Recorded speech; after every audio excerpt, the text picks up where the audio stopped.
Hay quienes pintan, otros escriben, algunos cocinan, bailan, cantan, miran el mundo a través de una cámara o un personaje, pero todos tienen algo en común: el arte como manera de sentir, de decir, de transformar lo cotidiano en algo profundo.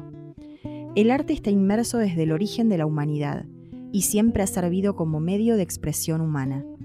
Es un canal de comunicación universal que trasciende las barreras lingüísticas y culturales.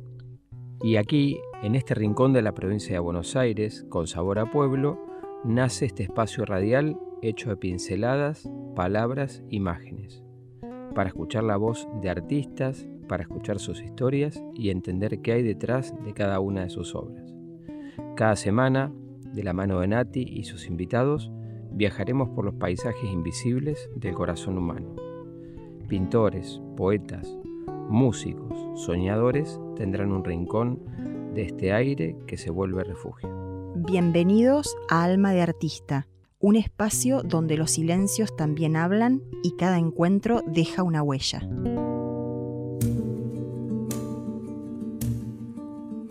No jugaremos a la guerra rueda que rueda. Inventaremos un lugar para escondernos de los fantasmas, de las brujas, de los truenos, de todo lo que nos asusta y nos desvela. Inventaremos una historia que contar, la pintaremos de amarillos y de soles, y cuando el cuento casi esté por terminar, nos inventamos un final con más colores. Ale, ale, la vida está por empezar. Ale, ale, no hay que perderse ni un segundo. Hay que inventarse 1000 pretextos y cantar, que hoy más que nunca una canción precisa el mundo. Ale, ale, la vida acaba de empezar. Muy buenas tardes para todos los oyentes.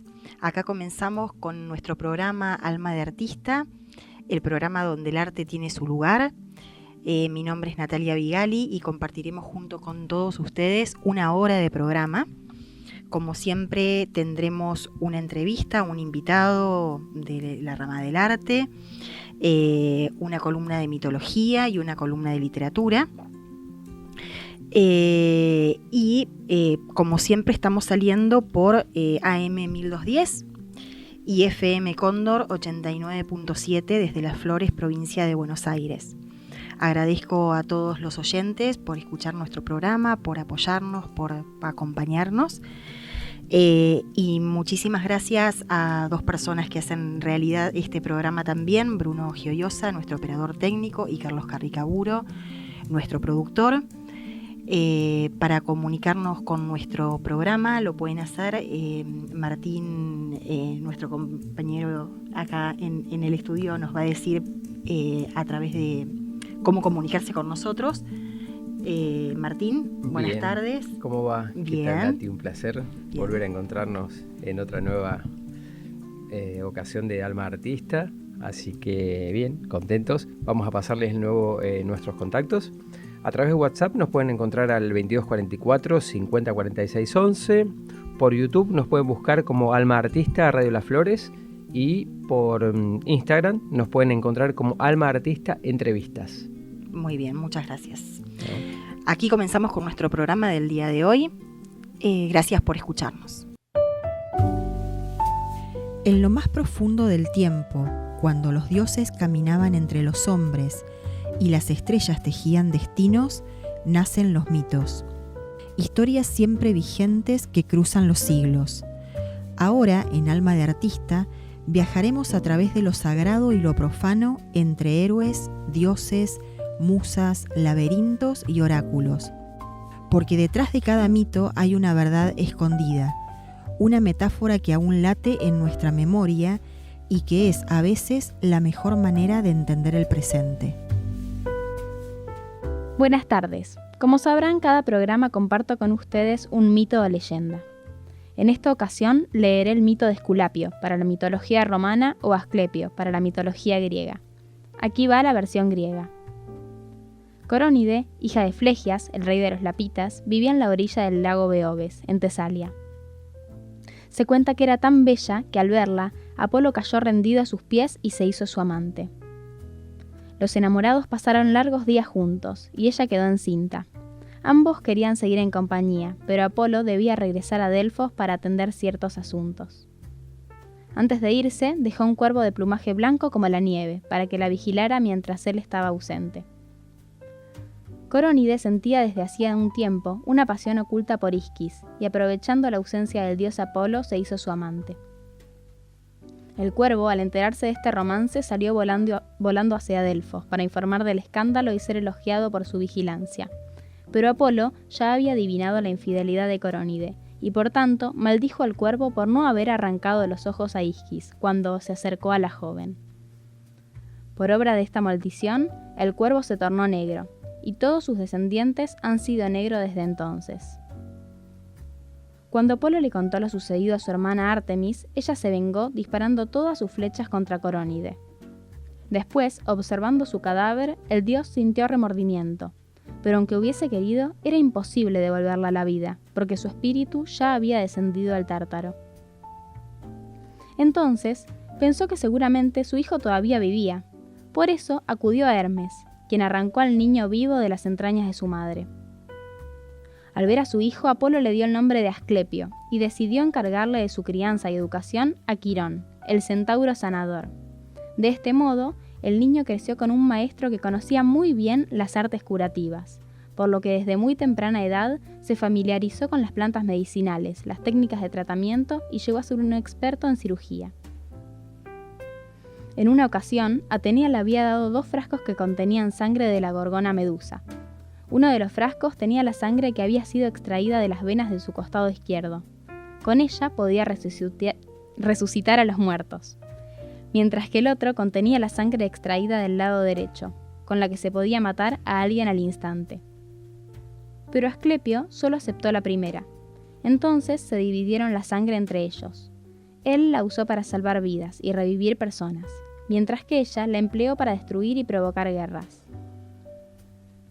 Estas grandes habilidades sanadoras despertaron la ira de Zeus, quien pensó que era un peligro revertir la condición de los mortales, y mató a Asclepio con su poderoso rayo. Irritado por ello, su padre, Apolo, en venganza mató a los cíclopes, unos gigantes que poseen un solo ojo ubicado en el medio de la frente, ya que ellos habían fabricado el rayo con el que Zeus asesinó a su preciado hijo. Para evitar una nueva disputa con Apolo, el dios de los dioses resucitó a Asclepio y lo elevó al Olimpo, convirtiéndolo en el dios de la medicina y la curación. Sin embargo, se le prohibió resucitar a más mortales. En esta ocasión me he basado en un cuento llamado El Vencedor, que fue escrito por el invitado de hoy. Este trata de alguien que, cansado de tantas muertes, quiere enfrentarlas y organiza un plan en un pueblo para vencerla. Por eso decidí traer el mito de Asclepio, un personaje relacionado con la medicina que curaba y hasta en algunas ocasiones revivía a los mortales.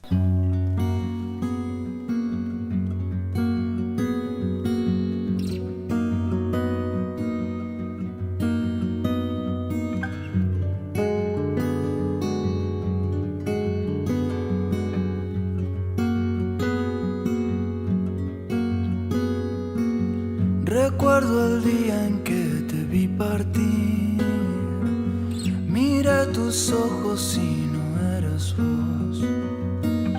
El tiempo cambia, las personas cambian siempre.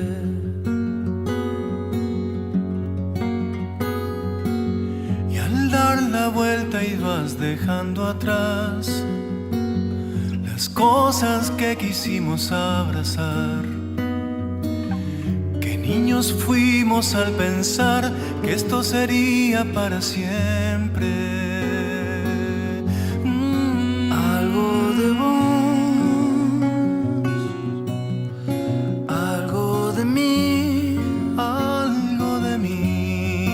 que se perdió con el tiempo.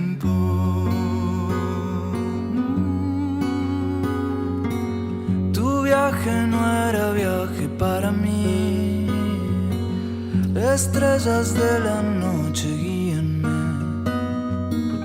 A veces soy tan egoísta que me olvido de mirarte. Y en ese río pensé que tal vez habías perdido en que querías soñar. En el pasado tus ideas me sacaban mil sonrisas. Algo de vos, algo de mí, que se perdió.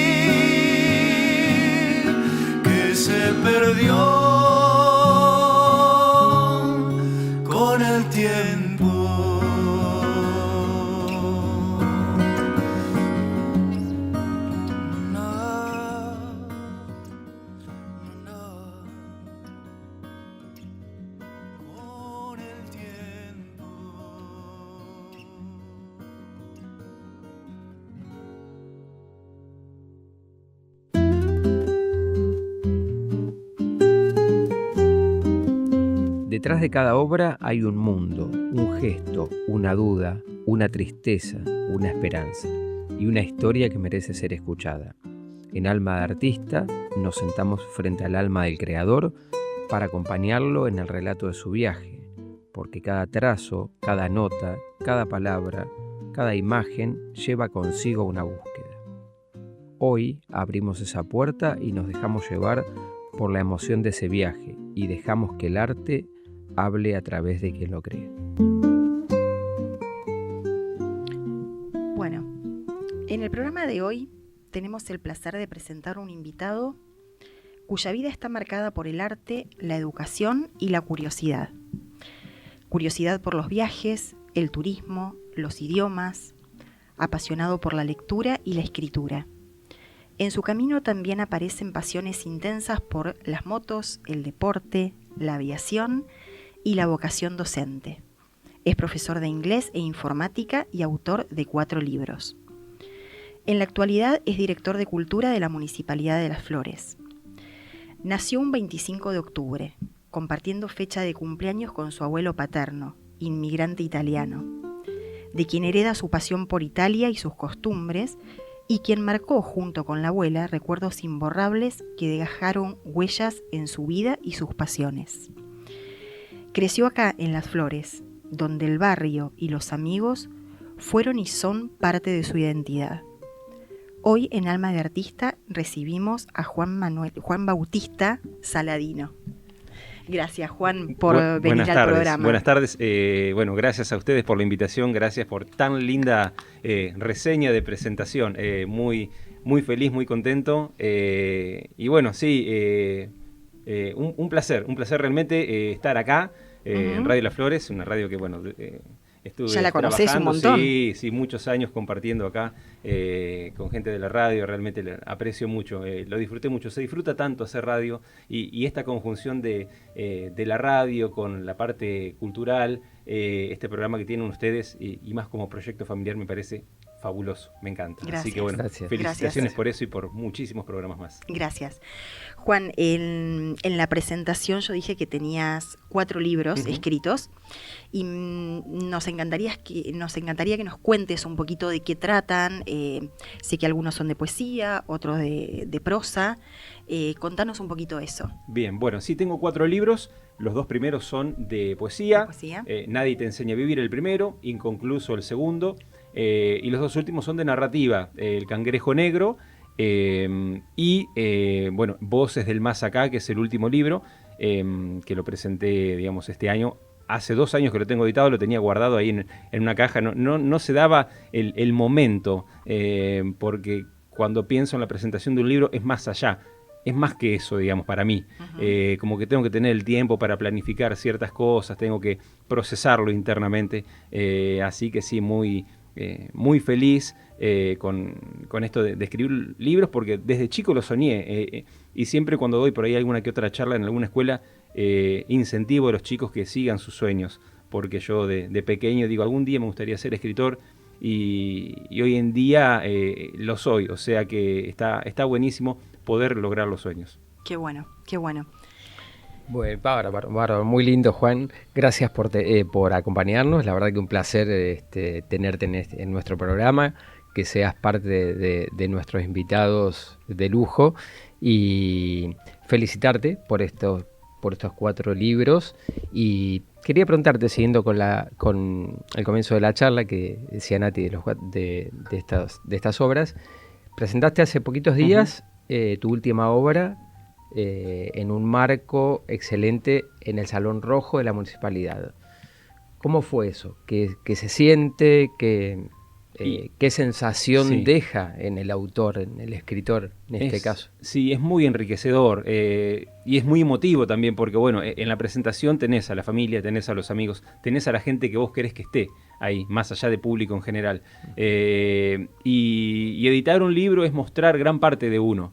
Porque más allá que en la narrativa que yo escribo hay mucha cuestión ficticia, hay mucho de que me ha pasado a mí, que le ha pasado a mis amigos, hay mucho de lo personal, que por ahí uno lo vuelca en las páginas. Entonces es muy emotivo, y esa conjunción de presentar un libro, vieron que está asociado como tener un hijo, ¿no? Muchos lo asocian, me dicen, no sé, tenés 4 hijos, 4 libros son 4 hijos, ¿no? 4 hijos literarios. Es hermoso. Y el intercambio también, lo presenté hace poquito acá en Las Flores, en el Salón Rojo, también tuve la suerte de presentarlo en la Feria Internacional del Libro de Buenos Aires, con intercambio hermoso, porque había gente de diferentes provincias que me daban digamos, una retroalimentación. Leí también un cuento y se acercaron a darme su parecer, y justamente el fin de semana pasado lo presenté en la Feria del Libro de Tandil, donde también fue hermoso. Tuve la suerte de presentarlo a sala llena, y también esa ida y vuelta con la gente.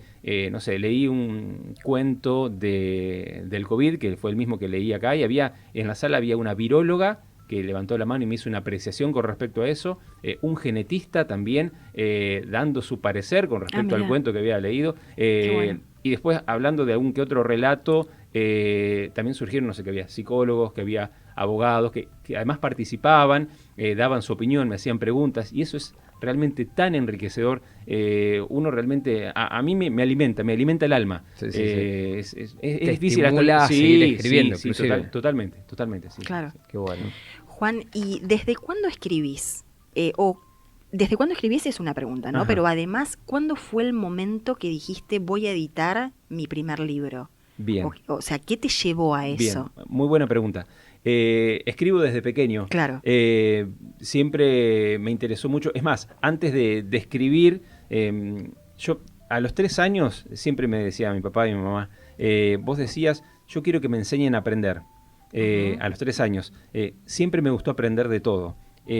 Antes de aprender a escribir, me contaban los cuentos. Yo creo que gran parte de mi camino como escritor se lo debo a mi mamá, que me leía cuentos, y a mi papá también, antes de irme a dormir. No, yo no me dormía si no me leían un cuento, ¿no? Y no tenía tanta cantidad de libros de cuentos, ¿no?, como para que me leyeran. Entonces repetían. Yo había libritos de cuentos que me los sabía de memoria, pero lo necesitaba realmente para poder dormir. Era como un mimo. Claro, como un mimo literario. Y bueno, y cuando me contaban, no sé, los cuentos tradicionales, a mí no me gustaba a veces el final. Entonces empezaba yo a contarlos y a cambiarles el final, ¿no? Por ejemplo, no sé, los 3 chanchitos, el lobo y los 3 chanchitos. Y yo a veces contaba todo lo mismo, lo narraba, hacía como que lo leía, pero en realidad no lo leía.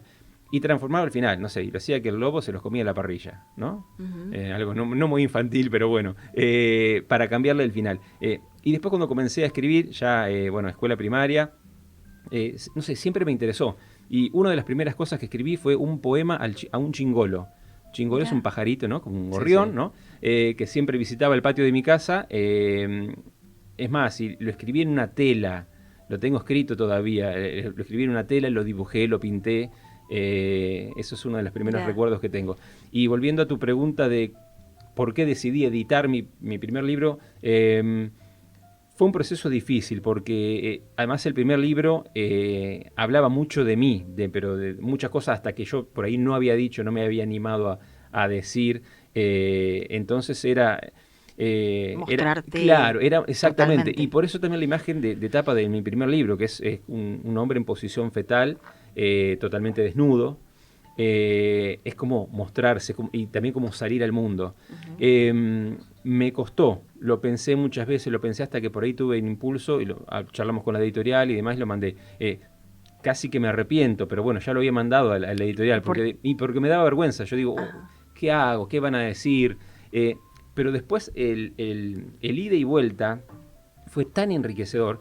Una vez, lo he contado alguna que otra vez, una mujer me paró en la calle. Ay, vos sos Saladino, dice el pibe que sacó un libro así. Dice, mira, dice, te tengo que agradecer, dice. Porque, dice, mi marido está internado en el hospital hace, no sé, 3 semanas, está complicado de salud y yo me compré tu libro, dice. Y todas las noches le leo un poema. Y si no sabes lo bien que le hace, dice. Y eso dije, wow, o sea...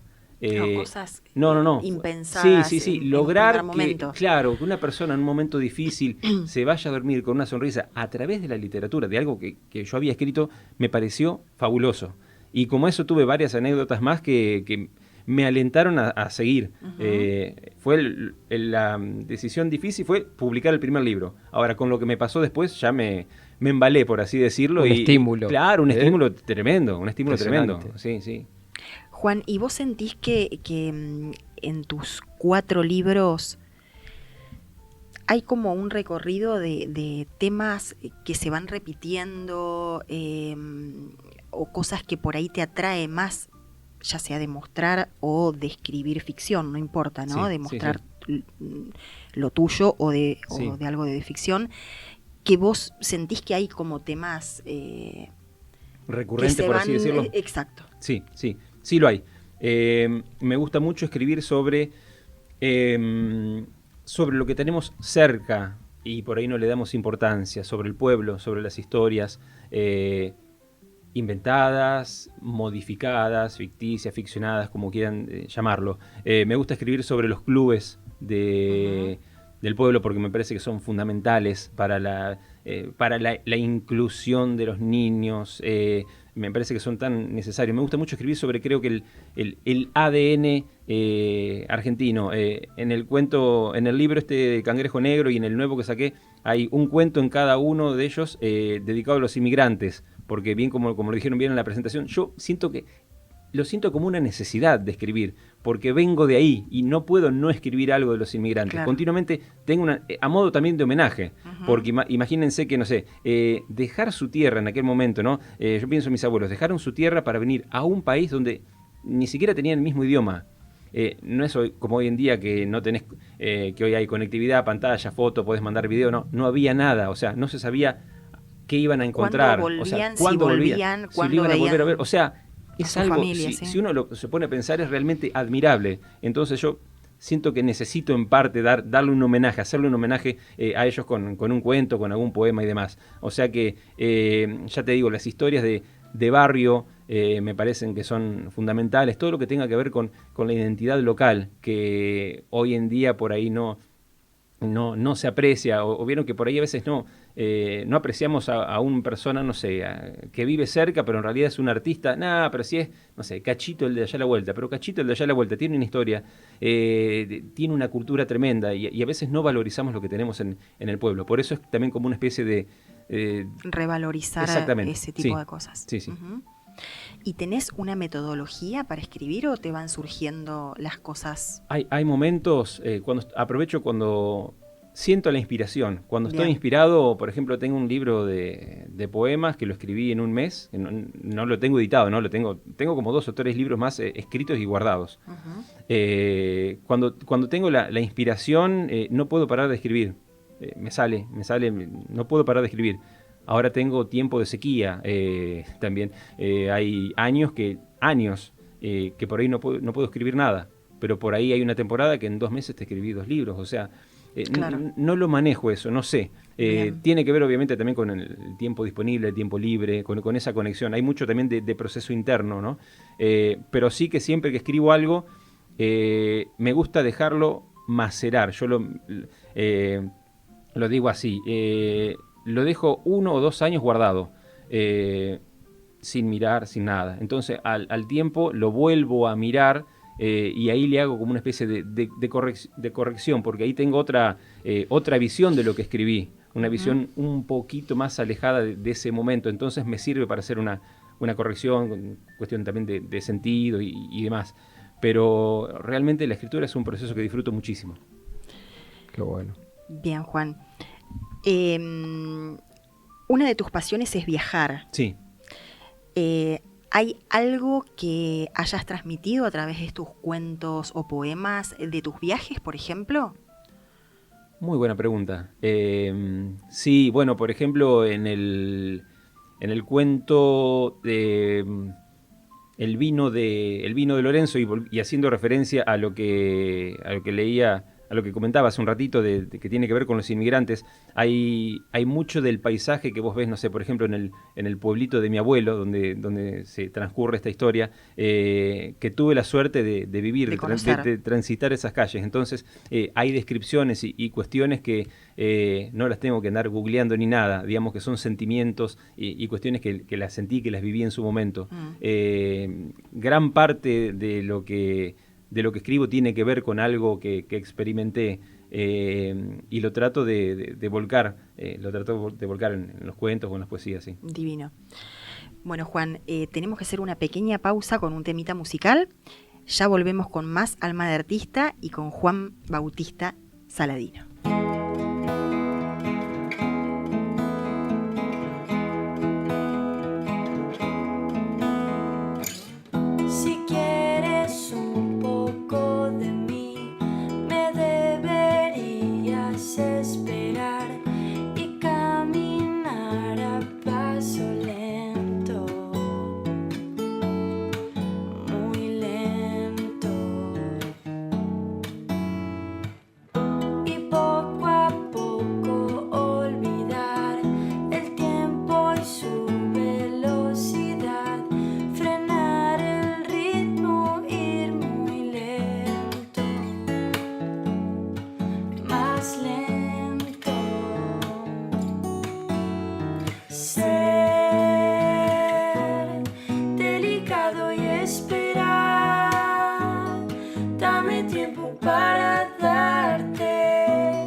Saber qué siento. Ser delicado y esperar.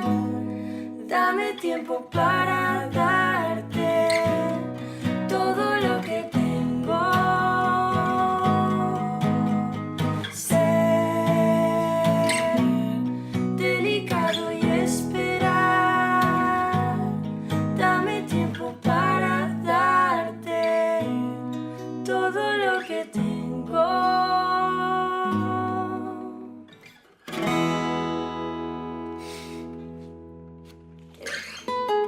AM 1210, Radio Las Flores. Un café para tus oídos que despierta la mente y te alegra el día. Bueno, acá seguimos en Más Alma de Artista con nuestro invitado del día de hoy, Juan Bautista Saladino. Martín, vos le querías preguntar algo a Juan. Sí. Sí. Continuando un poco con lo que... Con esto de los viajes. Esto de los viajes, y lo que comentaste también al principio del programa, sabemos que es licenciado en Turismo Sustentable, parte de la pasión del viaje y de recorrer y de conocer, creo que te debe haber llevado por ese camino. ¿Querés contarnos un poco de qué se trata, dónde se puede estudiar esta carrera? Muchos chicos que por ahí pueden pensar en estas carreras de turismo. Exacto, sí. Bueno, yo lo estudié en la Universidad Nacional del Centro, aquí en Tandil. Lo estudiaba, digamos, parte a distancia y parte presencial. Y realmente fue muy disfrutable porque además tiene que ver con una nueva concepción de ver al turismo, de cuidar al lugar, de que ese lugar pueda ser disfrutado por nosotros y por las futuras generaciones. Tiene mucho que ver con eso, con lo de ecoturismo, turismo rural, y tampoco sobreexplotar un lugar, ¿no? Por ejemplo, no sé, Machu Picchu ahora está dentro de lo que es el turismo negro, por así decirlo. Tiene la bandera negra del turismo porque está sobreexplotado, no es disfrutable realmente ir ahí, lo dicen los estudios, ¿no? Turísticos que han realizado en último momento. Entonces, pensándonos en un pueblito de acá de la zona, los visitantes vienen porque hay paz, tranquilidad. Imagínate que si un pueblito lo potenciamos turísticamente al 1000, esos turistas que van a venir por paz y tranquilidad se van a encontrar con otros turistas y de paz y tranquilidad no van a encontrar nada. Entonces, trata mucho el turismo sustentable de ver el equilibrio, ¿no? Que haya un sustento económico para los habitantes reales del lugar y un cuidado del ambiente sobre todo. Bien. ¿Hay alguna manera de regular eso? Que no se vaya ni demasiado turístico ni que sigan la llanura de un lugar casi desconocido. Trabajo interdisciplinario con los habitantes reales del lugar. Eso es fundamental, con las instituciones, mucho trabajo ahí tejiendo redes, hablando mucho diálogo, muchas reuniones. Me parece que esa es la salida. Y esto, perdón que continúe con esto, del turismo, ¿se puede extrapolar a grandes ciudades, digamos, al turismo en general? Totalmente. Por ejemplo, no sé, vas al Caribe, vas a un hotel all inclusive, tenés todos los servicios, un mar con un agua turquesa, un clima hermoso. Ahora, cruzás la avenida del hotel y ves la gente viviendo en casas de cartón.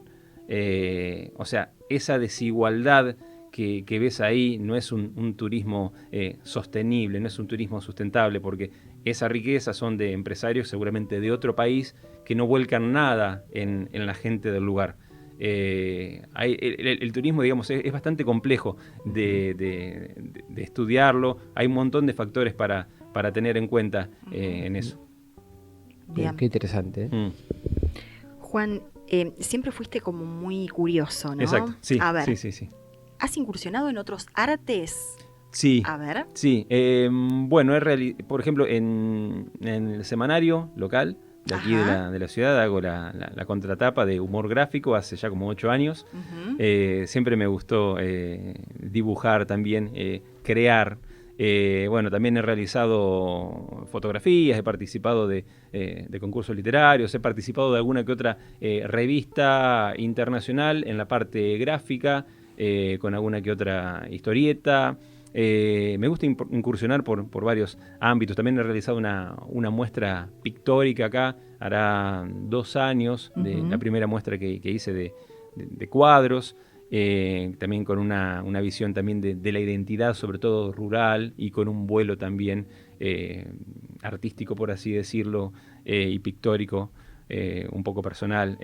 Así que sí, soy inquieto, curioso, me gusta tanto la cultura, el arte, y referenciándolo con los libros. ¿Por qué me gusta hacer tantas cosas y por qué escribo cuentos? Me preguntaba el otro día un nene en la escuela, ¿por qué escribís cuentos? Y yo le digo, mira, a mí me pasa, la vida es muy cortita, muy cortita. Yo terminé el secundario y armé un listado de carreras que quería estudiar. Puliendo ese listado había 10 carreras. Entre las 10 carreras estaba paleontólogo, médico pediatra, turismo, locución, producción, dirección de cine, o sea, cosas nada que ver, totalmente diferentes. Entonces, ¿qué me pasa? Yo soy consciente que no voy a poder cumplir y hacer todo lo que yo quisiera hacer en esta vida, pero la escritura me permite serlo. Yo en un cuento, porque realmente cuando lo escribo lo vivo, en un cuento soy bombero, en otro cuento soy alambrador, en otro cuento juego la pelota con Messi, o sea, que en la vida real, ¿cuándo voy a jugar la pelota con Messi, no? O sea, te permite a través de la literatura claro, ir por todo eso. Claro, entonces yo a través de la literatura me permito vivir otras vidas, aunque sea por un ratito, y eso realmente me reconforta mucho. Claro, te metes en cada uno de los personajes sí. que recreas. Sí, totalmente. Bien. Sí. ¿Y hay alguno que por ahí te atraiga mucho más? De todo, sobre todo estos últimos, donde hay muchos personajes en este último libro, ¿hay alguno que vos sentís que te identificás más? ¿O que tiene más que ver con vos? Sí, hay varios cuentos donde lo narro en primera persona, y como tienen que ver, no sé, con historias de mis amigos, yo estoy ahí, a veces estoy como testigo. Claro. Pero me gusta estar, o sea, recordar la historia de un amigo, la anécdota de un amigo, del padre de un amigo, yo al narrarlo lo vuelvo a vivenciar, y además le agrego alguna que otra cuestión. Hay mucho de real en el libro, hay mucho de real que mis amigos lo saben, hay historias de amor y de desamor de mis amigos, hay anécdotas que yo las volqué en cuento, ellos lo saben, por ejemplo, y siendo breve, tengo un primo que, bueno, tiene baja estatura, él se considera petizo, ¿no? Y una vez, hace muchos años, tomando algo en un bar, me dice, se abrían las puertas, entraban chicas, y él sufría cuando veía chicas con tacos. Y me lo hacía saber, dice, mira, otra más con tacos. ¿Qué problema tenés? No, dice, yo soy petizo, no podía ni siquiera hablar con alguien que fuera más alto que él. Y cuando por ahí veía una chica que entraba con zapatillas, ¿vieron esa, la flecha? Esa, muy bien bajitas. Bien bajitas. Ahí están entrando los amores de mi vida, decía. Y yo ahí le dije, mirá, voy a escribir algún día algún cuento que se va a llamar Vivencias de un petizo en la era del taco.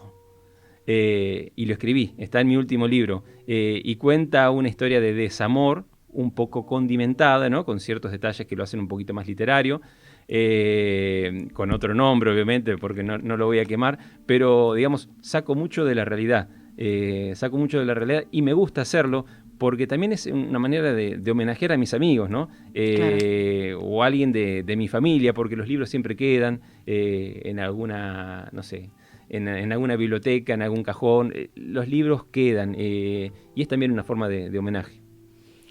Juan, tenés un hijo, y esta vivencia que vos tuviste de niño, ¿no? Sí. Que te contaban cuentos. Sí.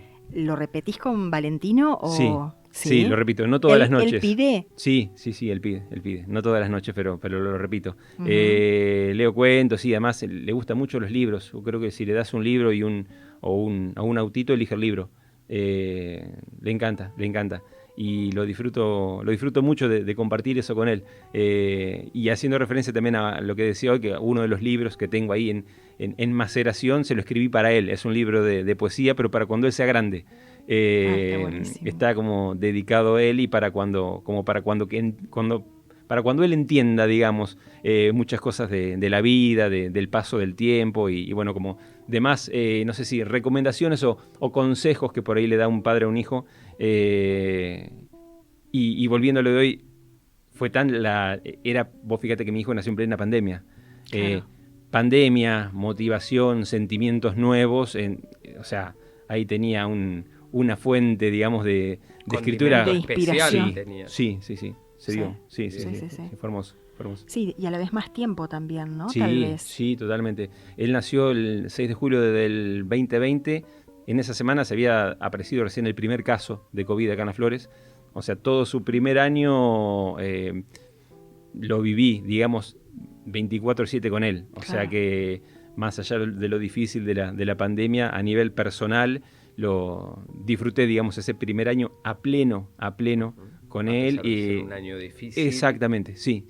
Y obviamente para quienes escribimos o hacemos alguna cuestión artística, también fue una fuente de inspiración.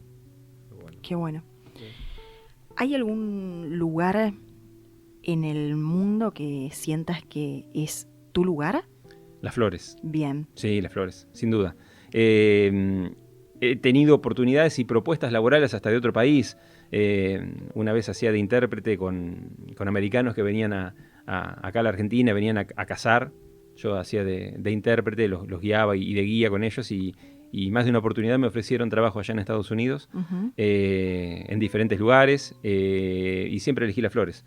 Es mi lugar en el mundo, Las Flores. No sé, viste, cuando ya las raíces están acá, es a veces hasta difícil de explicar. Sí.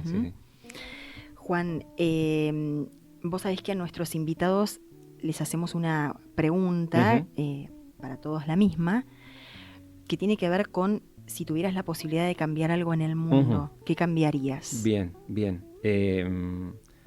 Muy buena pregunta. Es más, hago una pregunta similar en la docencia, ¿no? Enseñando inglés y con respecto a las palabras, yo le digo a mis alumnos, si pudieras borrar una palabra del mundo y con ella su significado, su existencia, por ejemplo, no borrar la palabra guerra, borrás la palabra y con eso todo lo que implica, ¿no? Y es un mundo tan complejo, qué sé yo, tan roto pero a la vez esperanzador, ¿no? Me resultaría difícil elegir una palabra o una cuestión que modificara en el mundo. Creo que es más de una, pero que tiene que ver, por ejemplo, con la desigualdad. Me molesta mucho la desigualdad. El hecho de que haya personas tan ricas, que un grupo de personas sean tan ricas y que otras personas sean tan pobres que no tengan acceso a los recursos, que los nenes en África no tengan acceso al agua corriente, que acá abrimos la canilla y lo tenemos, ¿no? Que haya personas que están pensando en viajar a Marte, en instalarse allá, cuando acá hay abuelos que no tienen techo, cuando hay guerras, cuando hay misiles que vuelan de un lado para el otro. O sea, la desigualdad, la paz, me parece que son cuestiones que si yo los pudiera arreglar, lo arreglaría. El hambre, o sea, tal vez que con la palabra desigualdad ahí se compensaría y no existiría más hambre. Yo veo un futuro complejo, pero nunca pierdo las esperanzas y no las voy a perder. Siempre tengo sueños y esperanza que se va a mejorar todo, pero la realidad es que está el mundo, la humanidad está bastante... sí, el hombre ha hecho demasiado lío, por así decirlo, ¿no? Muchas macanas. Sí, muchas macanas y hay mucho que arreglar, pero bueno, tal vez si fuera todo un poquito más equitativo, si no hubiera guerra, si no hubiera hambre, tendríamos un mundo mejor. Bien, Juan, muchísimas gracias por esta entrevista y no te vas porque hoy la columna de literatura está a tu cargo. Bien, sí, un placer. Así que, bueno, por el momento vamos a una pequeña pausa y volvemos en un ratito nomás.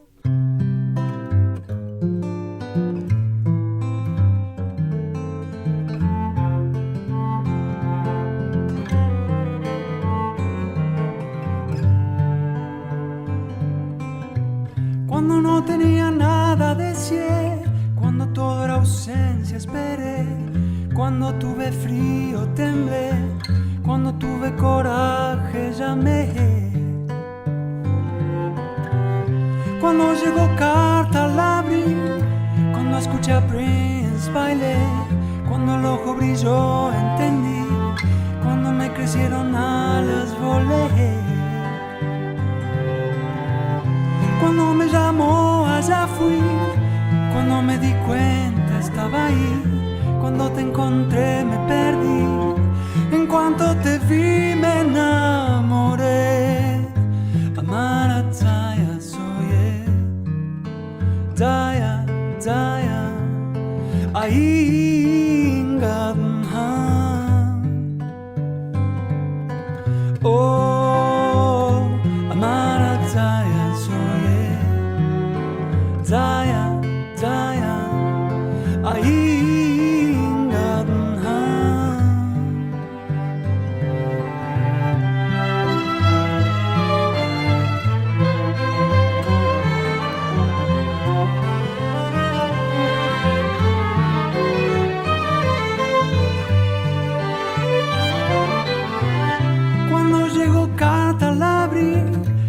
Maria Salifkeita bailé, cuando el ojo brilló entendí, cuando me crecieron alas volé.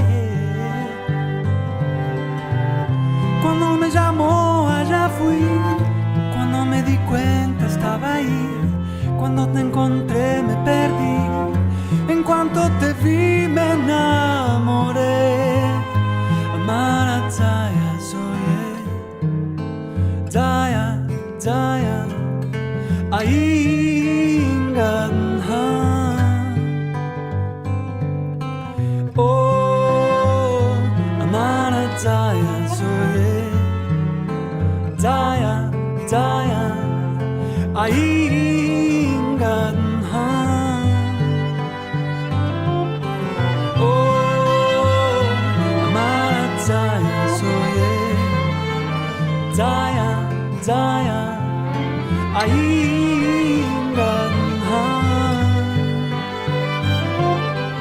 Oh, Amara Zaya soye, Zaya, Zaya.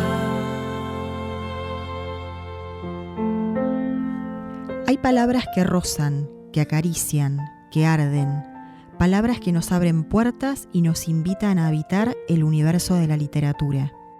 Aquí, en Alma de Artista, leemos, releemos, compartimos voces que nos atraviesan y laten más allá del papel, porque leer es también una forma de vivir, de resistir, de amar y hacer que las palabras de los que escriben sigan brillando.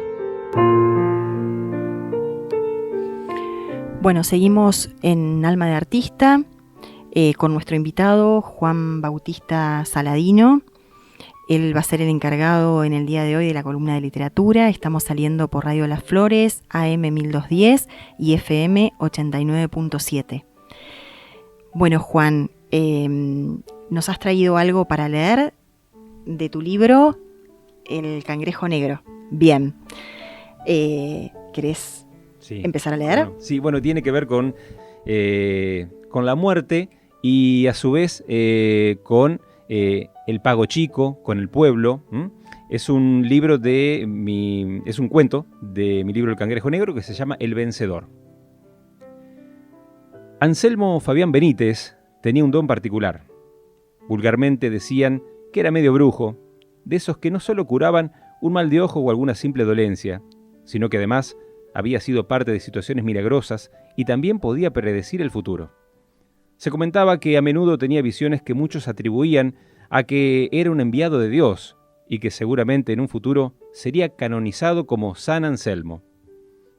Mucho más era su grandeza porque no cobraba ni un centavo por sus curaciones, intervenciones o milagros.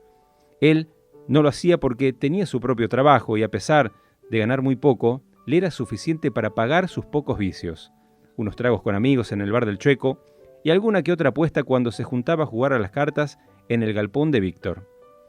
Era petizo, tosco, de cuello corto y abundante pelo negro. Su piel tenía un tinte especial, un suave color rojizo similar a esos ladrillos de un viejo paredón que han sido desgastados por el sol y la lluvia.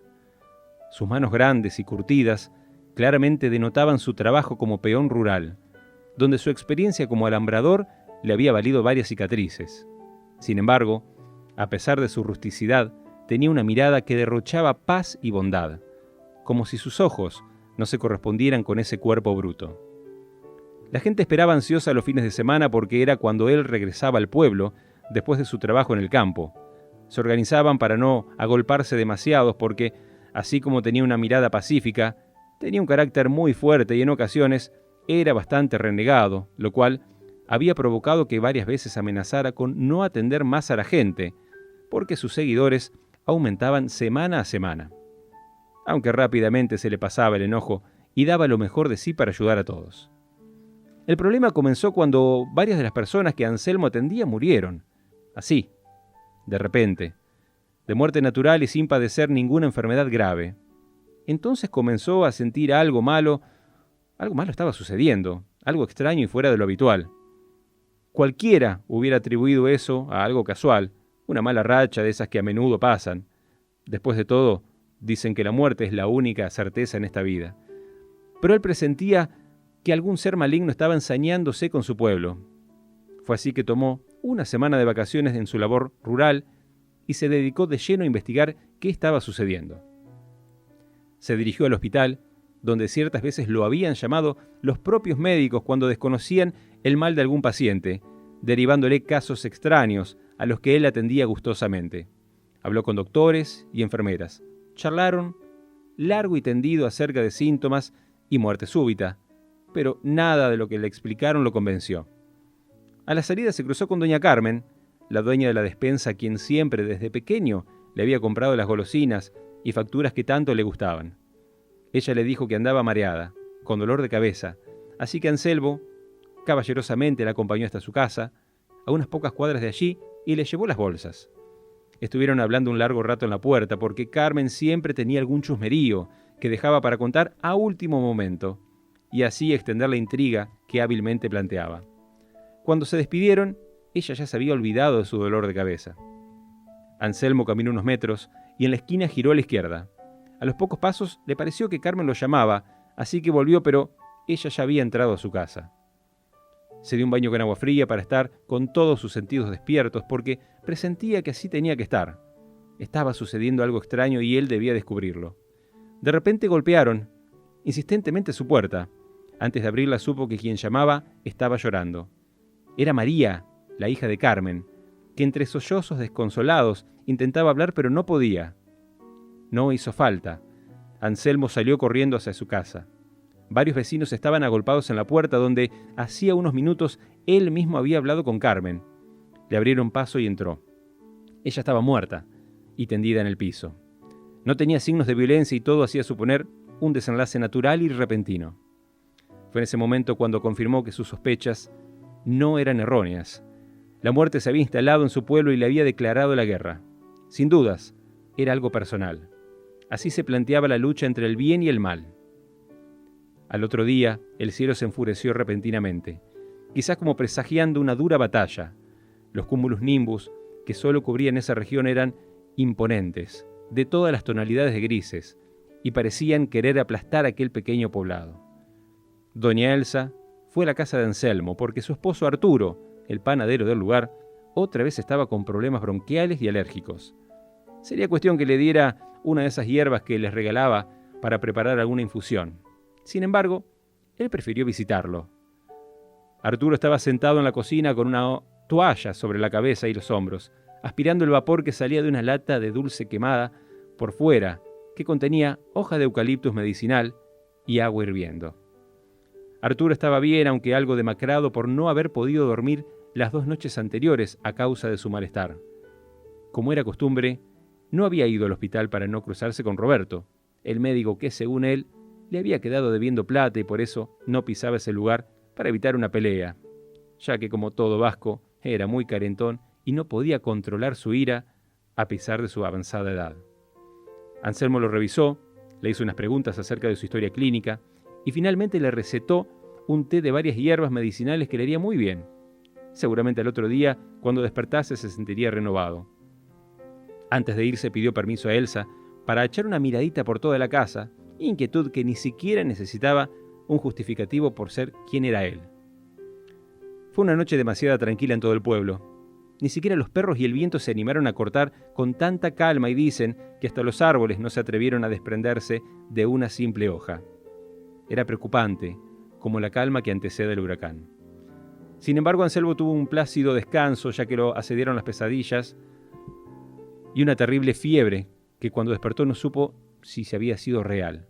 Se duchó con agua fría, comió 2 tostadas, que acompañó con 3 mates y salió en busca de novedades para el hospital.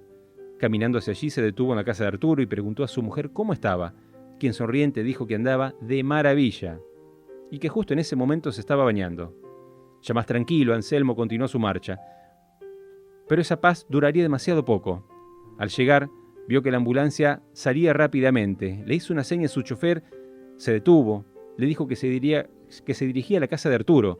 Al parecer, había caído muerto en el baño. La impotencia lo había invadido. Si esa era una guerra entre la muerte y él, estaba perdiendo todas las batallas. Volvió apesadumbrado y se encerró en su galpón hasta el atardecer. Preparó un té bien cargado con varias hierbas, comió porciones de tarta de hace un par de días, y salió con un bolso. Caminó sin rumbo a lo largo del pueblo, hablando con varios vecinos que ya se mostraban preocupados por esa seguidilla de muertes. De repente se acercó Claudia, la costurera, con quien de adolescente había tenido algún romance a escondidas, y le pidió si no le hacía el favor de ver a su hijo que había sido picado por algún bicho mientras jugaba en la maleza y ahora volaba de fiebre. En 2 minutos ya estaba Anselmo en la habitación del niño. No parecía grave, pero el pequeño tenía una marca muy extraña en su tobillo, algo que él no había visto nunca. Sacó de su bolso una pomada y se la untó ante la mirada atenta y preocupada de su madre. Le dio unos herbajes para que él mismo preparara una especie de jugo que debía tomar bien frío y se dispuso a revisar la casa. Abrió algunas ventanas para renovar el aire, exploró minuciosamente la habitación del niño, en especial su cama y su ropero. De allí sacó gran cantidad de ropa y le dijo a Claudia que esa noche debía lavarlas. Un rato más tarde, él mismo se encargó de darle de beber ese jugo al pequeño. Luego cerró su habitación con llave y le pidió muy seriamente a la madre del niño que no abriera el dormitorio hasta que él no llegara el otro día.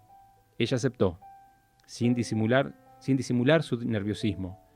Cuando Anselmo salió de allí, la noche cubría todo con su manto y los perros, como ausentes de ese territorio, tampoco ladraban. Tal vez semejante silencio hizo que todos escucharan aquellos terribles estruendos un rato antes del amanecer. Fueron 3 explosiones repentinas, profundas y certeras, que salieron de la habitación del hijo de Claudia.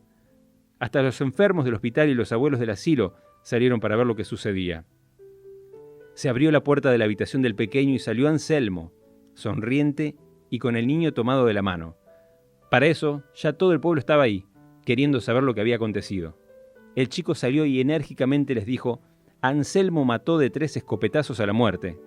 Me acostó en el placar y él se metió en mi cama. Se tapó hasta la cabeza y esperó que viniera la muerte, y cuando apareció, ahí nomás la reventó. Así fue. En su bolso llevaba una escopeta con municiones especiales que él mismo había preparado. Entró por la ventana y esperó a quien ya le había arrebatado tantas vidas. Dicen que desde entonces, en aquel pueblo reina la paz y la eternidad.